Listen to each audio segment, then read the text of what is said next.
तो इसका अर्थ तुम स्वीकार करते हो जब मैं पाठ पढ़ा रहा था तुम्हारा ध्यान कहीं और था। नहीं गुरुजी। शिक्षक का अर्थ होता है शिष्य को योग्य बनाना। पात्र में जल संचित करना भी कला है। जल संचित करने का अभ्यास करोगे तो बड़े होकर योग्य जल संचित करने वाले बनोगे।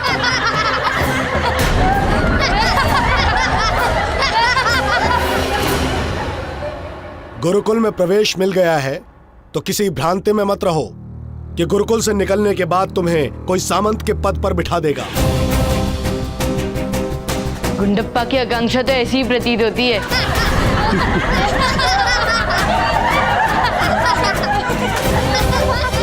सुना नहीं गुंडप्पा, मैंने क्या कहा? जाओ बाहर जाके जल संचय करो।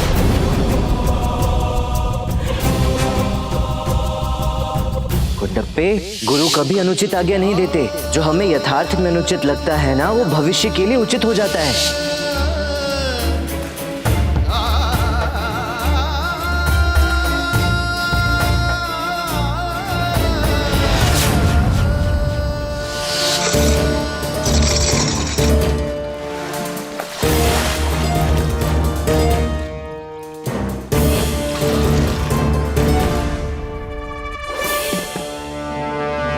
खूंखार राक्षसों ने ऋषियों की नाक में दम कर रखा था। वो ऋषियों के यज्ञ को भंग कर देते थे। क्या है? मैंने जल का पात्र भर दिया। गुंडप्पा ठहरो। पुत्र युद्धवीर। जी गुरुजी। पुत्र जाओ देखो सेवक अर्थात गुंडप्पा ने जल स्वच्छ संचय किया है या नहीं। बुद्धि में ही शक्ति है।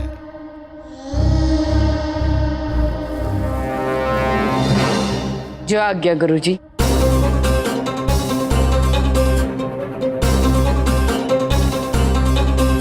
चलो सेवक।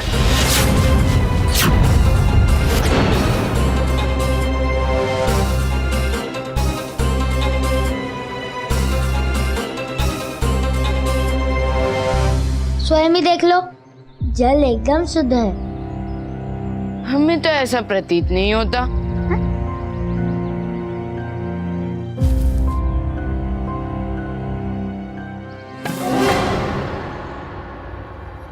गुरुजी, जल अशुद्ध था, उसमें मिट्टी थी। नहीं गुरुजी, जल शुद्ध था। इसने मिट्टी डालकर उसे अशुद्ध कर दिया। दुष्ट स्वयं त्रुटि करता है और दोष दूसरों पे लगाता है। तू झूठा और धूर्त बालक है। जाओ और पुनः जल संचय करो। और इस बार एक नहीं अपितु गुरुकुल के सभी पात्रों में जल संचय करना है। अब खड़े खड़े मुंह क्या देख रहे हो? जाओ। पुत्र युद्धवीर, तुम अपना स्थान ग्रहण करो।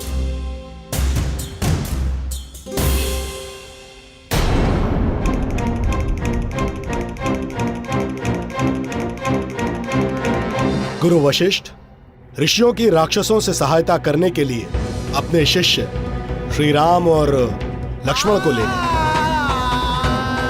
इतने अपमान के पश्चात तुम पुनः गुरुकुल आने का साहस नहीं करोगे गुंडप्पा। गुरु की हर आज्ञा का पालन करना। स्मरण रखना, तू एक शिष्य है। गुरु से कभी भी तर्क वितर्क मत करना। हाँ, मैं भी पंडित रामकृष्ण का मित्र हूँ, ऐसे ही थोड़ी ना हार मानूंगा।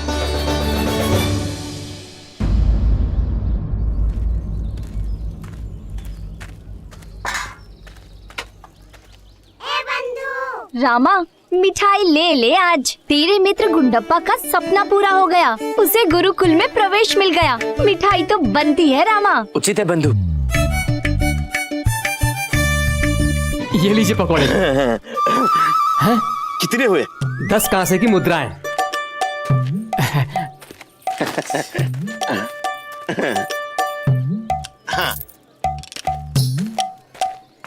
अरे महोदय, ये तो सिर्फ 8 हैं। 2 मुद्रा और दीजिए। 2 मुद्राएं और क्यों? 8 मुद्राएं ही इसका उचित मूल्य है। वैसे भी तुमने पकौड़े कम ही दिए। कैसी मिथ्या बातें करते हो सेठ जी, आपके समक्ष तो तोला था मैंने। मूर्ख मत बनाओ। पकौड़े तोलते हुए 2 कांस के मुद्राओं का मूल्य का तेल तुम्हारे हाथ में लग गया।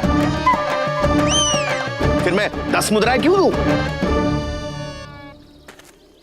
महोदय, क्या? कुछ नहीं, कृपया इधर आए। सही तो कह रहे हैं, 2 कांसे की मुद्राओं के मूल्य का तेल तो आपके हाथों में ही लगा है। एक कार्य कीजिए, इनका तेल इन्हें वापस कीजिए। चलिए। तेल वापस कैसे पंडित जी? इधर आइए, हाथ दिखाइए, इनकी मूंछों पर लगा दीजिए। ये क्या कर रहे हो? क्या कर रहे हो? क्या कर क्या?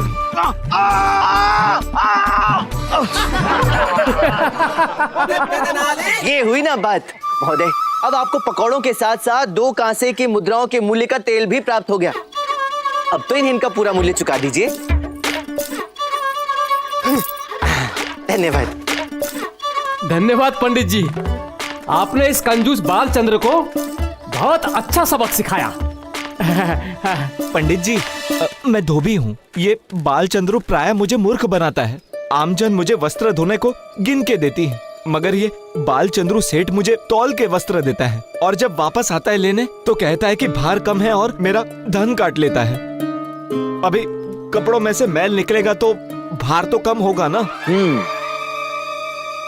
एक कार्य करो, अगली बार से वस्त्र थोड़े गीले ही लौटाना, भार कम नहीं होगा। हे ईश्वर, ये मुझे पहले क्यों नहीं सूझा? धन्यवाद पंडित जी, धन्यवाद। महोदय, कृपया लड्डू दे दीजिए, और हाँ, जलेबी भी। हाँ हाँ, क्यों नहीं।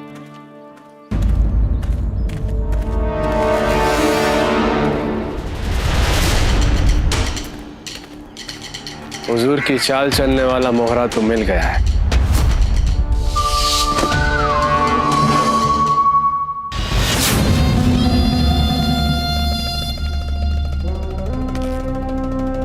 सिराज जी हुजूर। कृष्णदेव राय और विजयनगर को नेस्तनाबूद करने के लिए हमें कुछ बड़ा करना होगा, और वो बड़ा करने के लिए हमें थोड़ा वक्त चाहिए, और वो वक्त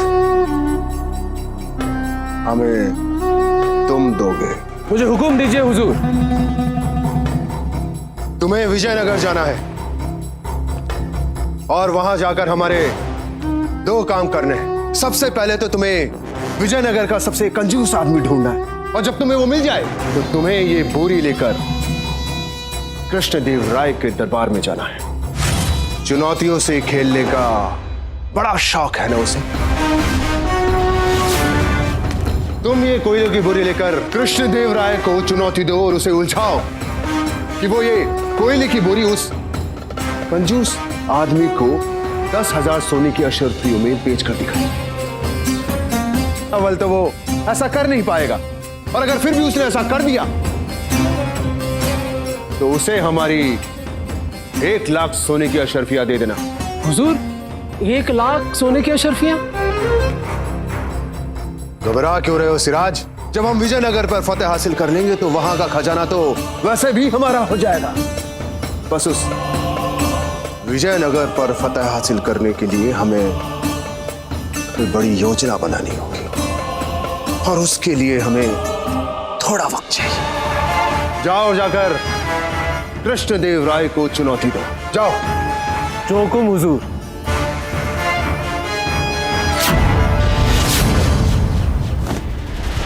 कंजूस आदमी तो मिल गया है, अब वक्त आ गया है कृष्णदेव के दरबार में जाकर चुनौती देने का, क्योंकि 1 लाख अशर्फिया सिर्फ मेरी है।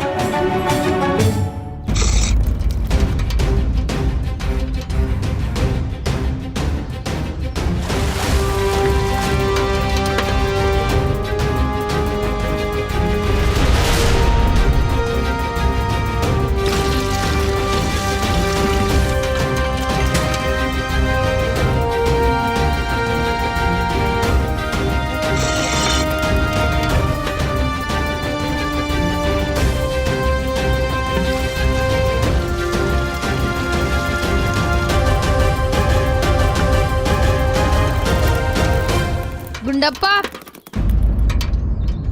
भोजन का अवकाश हो चुका है, चलो। हाँ, मुझे बहुत भूख भी लगी। चल।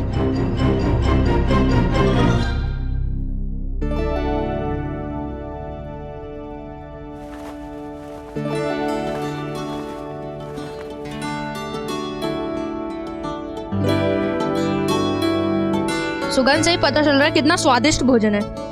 शालदार बना है। लो चखो।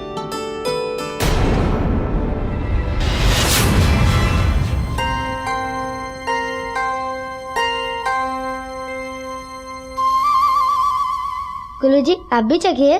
चखिए, ये मात्र मैंने चखने के लिए नहीं लिया है।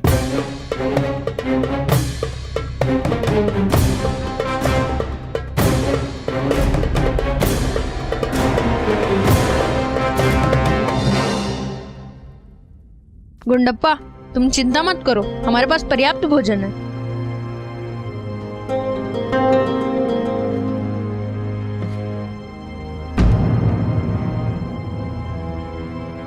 गुंडप्पा को भोजन कोई नहीं देगा। अगर किसी ने चेष्टा की तो मुझसे बुरा कोई नहीं होगा। गुंडप्पा, यह भोजन अवकाश तुम्हारे लिए नहीं है। जब तक तुम दिए गए कार्य को पूर्ण नहीं करते, तुम्हें अवकाश नहीं मिलेगा। जाओ, पात्र में जल संचय करो। परिस्थिति सदा एक जैसी नहीं रहेंगी गुंडप्पे। तुझे प्रतिकूल परिस्थिति का भी निडरता से सामना करना होगा। जाओ।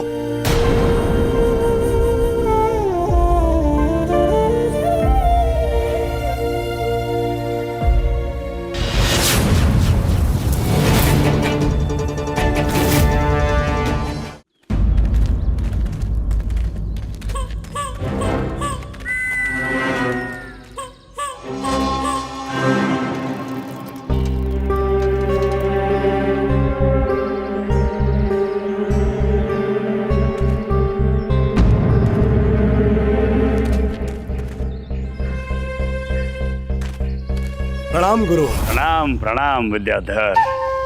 कहो, कैसा चल रहा है आपका गुरुकुल? मेरा कहाँ गुरुवर, ये तो आपका ही गुरुकुल है। यहाँ तक छात्र भी, और हम तो आपकी शरण में हैं। अच्छा, जो कार्य हमने तुम्हें सौंपा था, कहाँ तक पहुँचा? आपका कार्य पात्र में जल संचय कर रहा है, स्वयं देखिए। वो तो हम देख ही रहे हैं। गुरुवर, आप निश्चिंत रहिए। आज दिन समाप्त होने से पूर्व ही मैं गुंडप्पा की अवस्था इतनी पस्त कर दूंगा कि वो गुरुकुल के नाम से थर थर कांपेगा। अच्छा है। ए धनी मनी, चलो।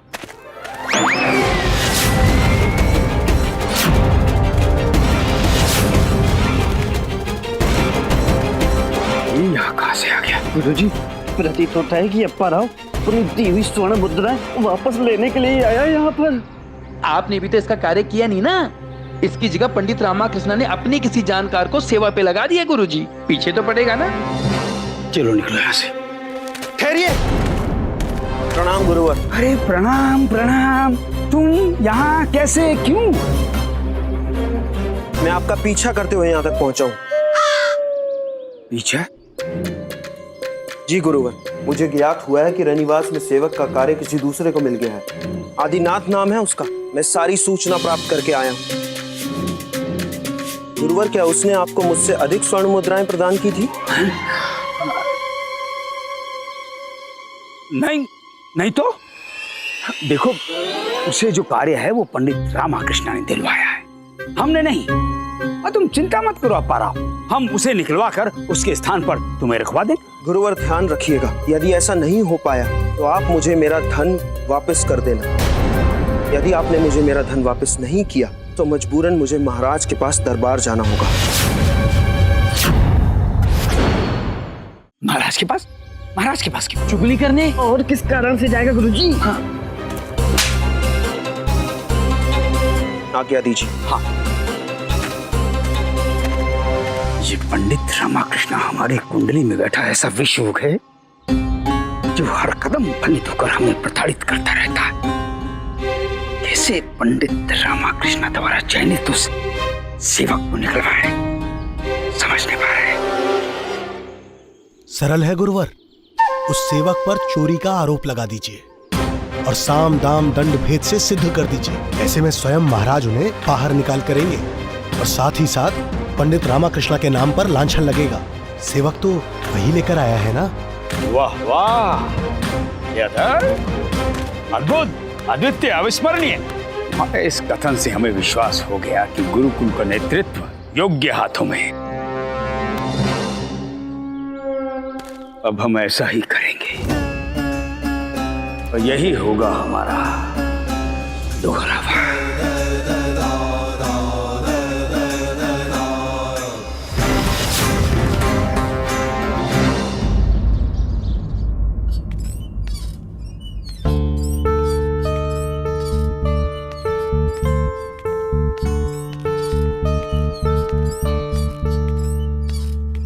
गुंडप्पे को तो अब तक गुरुकुल से लौट आना चाहिए था ना। गुंडप्पा का गुरुकुल में आज प्रथम दिवस है, नया अनुभव मिला होगा, नए मित्र बने होंगे। उसका गुरुकुल जाने का सपना आज साकार हुआ है। अम्मा, आप उसकी प्रतीक्षा मत कीजिए, वो संध्या से पूर्व नहीं लौटेगा। अरे तो फिर इस मिठाई का क्या करूं? तो मुझे दे दे, जब गुंडप्पा आएगा तो पुनः ले आना। नहीं, ये गुंडप्पे के लिए है।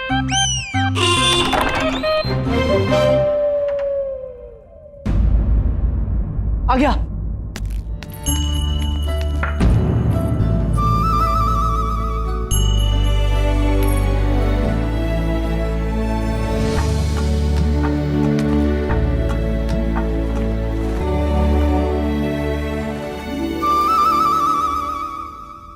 लगता है गुरुकुल में मित्रों के साथ खूब खेल कर आया है, इस कारण से थक गया है।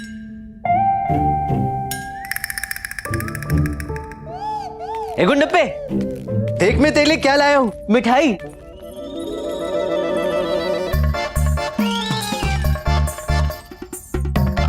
अरे वाह, मुझे पता नहीं था तेरा मिठाई खाने का इतना मन है। आज तेरे जीवन में एक महत्वपूर्ण परिवर्तन हुआ है गुंडप्पे। छात्र जीवन के प्रथम दिवस पर जितनी भी मिठाइयां खानी है खा ले। गुरुकुल गुंडप्पा के उज्जवल भविष्य को यथार्थ करने का साधन है। जब गुंडप्पा बालक से पुरुष बन जाएगा तो रामा की तरह प्रसिद्ध होगा।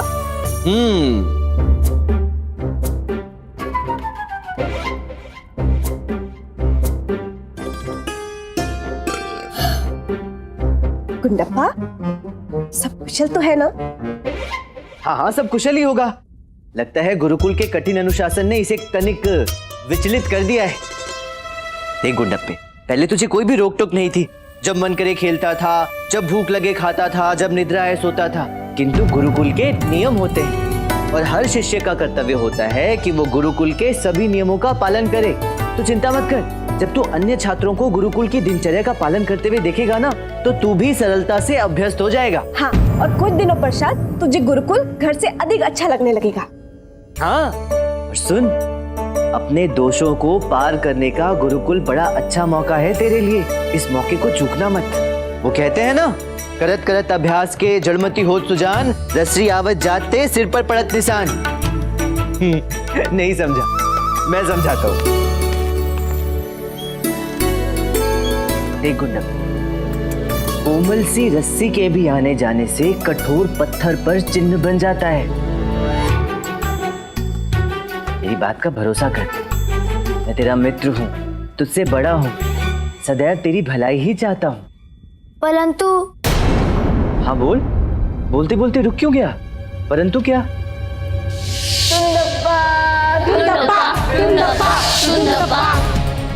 गुंडप्पे, गुरुकुल में किसी ने तुझे तंग तो नहीं किया ना? जाओ, बाहर जाके जल संचय करो।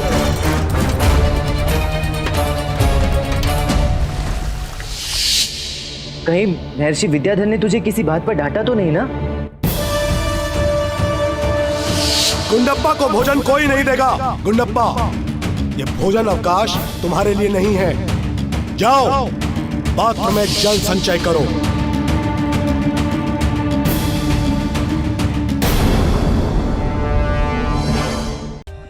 For more updates updates, subscribe to our channel, click the show links and enjoy watching the videos.